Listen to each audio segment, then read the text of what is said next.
10th of March, so the last episode they'll release before their Netflix show Epstein Mountain is unleashed on the masses. The last opportunity to shape the narrative. The phrase "you know" was only uttered 105 times, but the "you know" count is always lower when they interview someone. They interview one of the contestants from Age of Attraction, Teresa, the blonde woman who appears in the trailer. Their ages are not supposed to be revealed until the end. But of course, they've tagged her on Instagram, and so you can find her on LinkedIn. And see that her first professional job with Calvin Klein in New York was in 1992. Anyway, I don't think it's any secret that she's one of the older women on the show.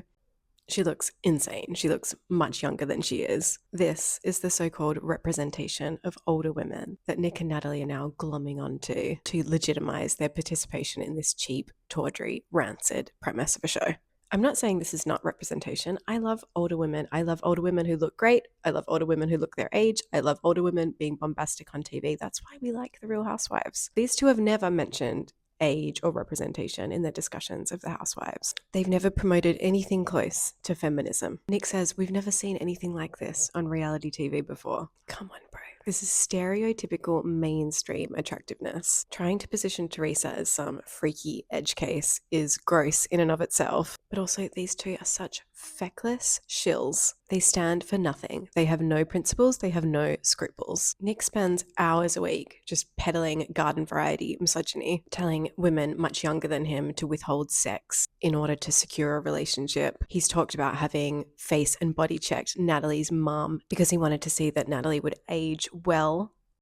And she passed the test. This dude hooked up with a 19-year-old in his DMs when he was 40. Said 19-year-old is now in her 20s and is mom-shaming other women, is bullying her female employees for their haircuts on air. They stand for nothing, they speak on nothing, and now all of a sudden they want to position this Netflix show as some greater good. Women's empowerment. Representation. Get fucked. Anyway, Nick's been saying and says about 3 times in this episode that Natalie's such a star, she's the real star, she has so much presence. I mean, A, what does she have on him? And B, I think he's trying to position her to be the breadwinner when he becomes simply too cantankerous to be in the public eye. They are only hosts on this show. They were hired by the production company to act as hosts, but they keep speaking about it in terms like they've produced it. He says, "When we filmed it, we were like, this thing has potential. We provided a space for these people to make a connection. We don't force anything. We don't force any relationships." They think all the men that participate are very likable, very charming, that they have good hearts. I'll be fact-checking this, of course.